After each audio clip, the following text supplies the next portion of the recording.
Pulau Samosir do, Aroro aku Samosir do, Siapa yang tidak kenal dengan Danau Toba?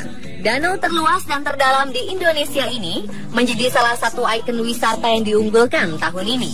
Presiden Jokowi mengumumkan bahwa Danau Toba menjadi prioritas pengembangan destinasi tahun 2016. Bagi masyarakat sekitar, danau vulkanik ini menyimpan beragam mitos yang masih dipercayai hingga kini.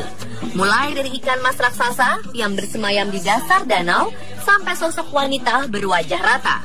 Inilah 7 mitos sosok di Danau Toba.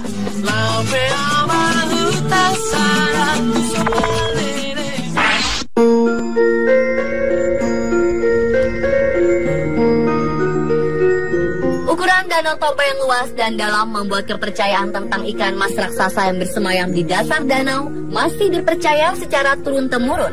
Masyarakat Toba meyakini bahwa ada 3 ekor ikan mas yang sangat besar.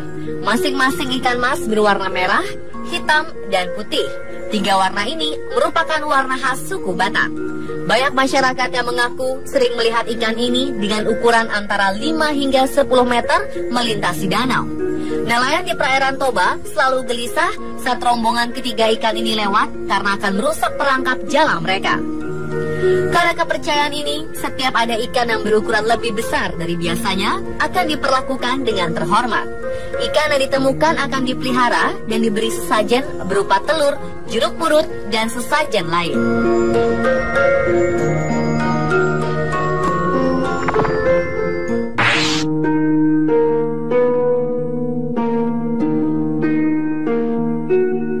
Sosok berikutnya adalah seekor naga penjaga Danau Toba. Konon kabarnya, naga ini adalah anak leluhur Toba yang menjaga danau agar tidak kering.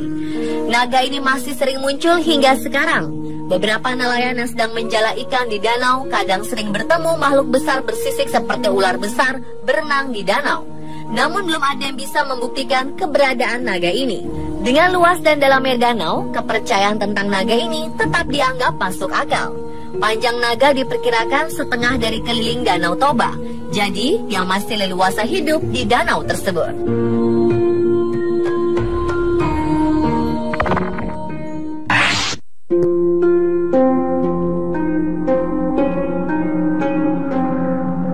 Sosok selanjutnya adalah monyet menyerupai manusia. Sosok ini pertama kali tersebar ketika sekelompok mahasiswa menghabiskan malam bersama di tepi Danau Toba. Kelompok pemuda ini mengabadikan gambar mereka dengan berfoto bersama. Salah satu foto menampilkan sesosok makhluk yang agak aneh. Makhluk itu terlihat berada jauh di belakang mereka. Bentuknya seperti monyet, namun mirip manusia yang berwajah tua. Daerah sekeliling Danau Toba memang banyak yang masih belum terjamah oleh manusia. Jika kita berangkat dari Medan, kita akan melewati pegunungan dan hutan yang masih asli dan jarang dikunjungi manusia. Di hutan ini masih banyak monyet yang hidup dengan nyaman. Terkadang mereka turun ke jalan dan terlihat bergerombol di tepi jalan raya. Hal ini mungkin yang memunculkan mitos monyet menyerupai manusia di sekitar Danau Toba.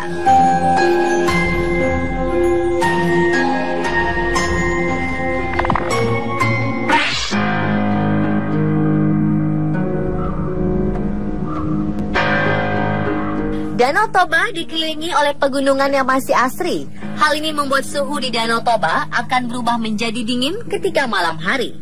Kondisi ini mungkin membuat para pengunjung Danau Toba bisa berhalusinasi di malam hari, apalagi dalam keadaan kurang tidur. Sekelompok pemuda pernah menghabiskan malam di tepi Danau Toba. Karena tidak bisa tidur, mereka memutuskan untuk menghabiskan malam dengan bermain di tepi danau tersebut. Salah satu pemuda tiba-tiba melihat sesosok wanita muncul dari permukaan air. Sosok ini semakin mendekat dan betapa terkejutnya pemuda ini bahwa yang dia lihat adalah seorang wanita yang bermuka rata, tanpa mata, hidung, dan mulut. Kemunculan sosok ini membuat sang pemuda ketakutan dan berteriak seperti orang kesurupan. Rekan-rekan yang bersamanya pun berusaha menyadarkan pria ini. Namun tidak satupun yang melihat sosok perempuan berwajah rata tersebut kecuali pemuda ini. Cerita ini pun tersebar dan menjadi mitos di Danau Toba.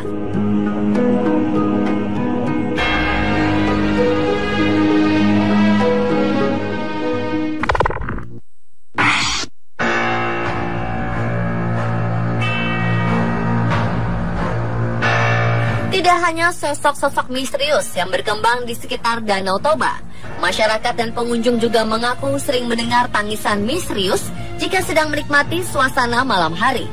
Suara tangisan kesedihan ini terdengar memilukan, seakan masih memiliki hutang di dunia. Konon kabarnya, tangisan ini berasal dari korban-korban yang tewas tenggelam di Danau Toba. Akses Pulau Samosir yang berada di tengah Danau Toba atau desa-desa di tepi danau yang sulit dijangkau melalui darat memang memanfaatkan danau ini sebagai transportasi. Biasanya penduduk dan pelancong menggunakan kapal feri, perahu, atau speedboat untuk menjangkaunya. Kelebihan muatan atau kapal yang sudah tua membuat beberapa penyeberangan gagal dan menenggelamkan penumpangnya. Arwah-arwah korban tewas di danau ini dipercaya masih berada di sekitar Danau Toba dan membuat suara tangisan di malam hari.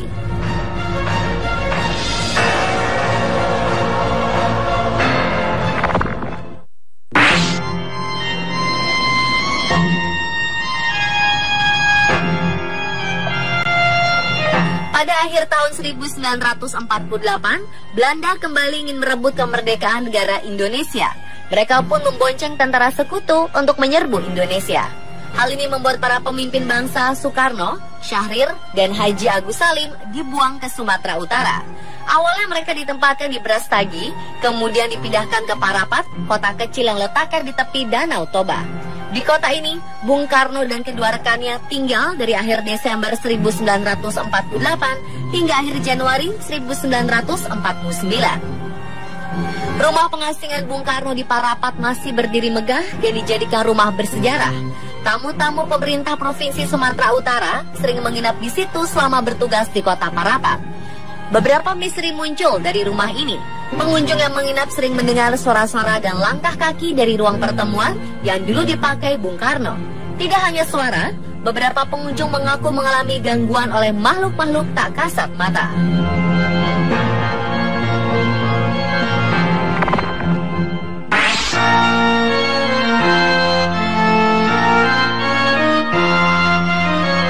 Begu Ganjang dalam bahasa Toba berarti hantu yang berukuran panjang. Makhluk mistis ini sudah sejak lama dikenal oleh masyarakat Batak.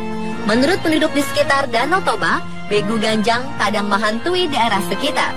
Keberadaannya sering dikaitkan dengan fenomena aneh seperti orang yang tiba-tiba sakit atau meninggal secara misterius.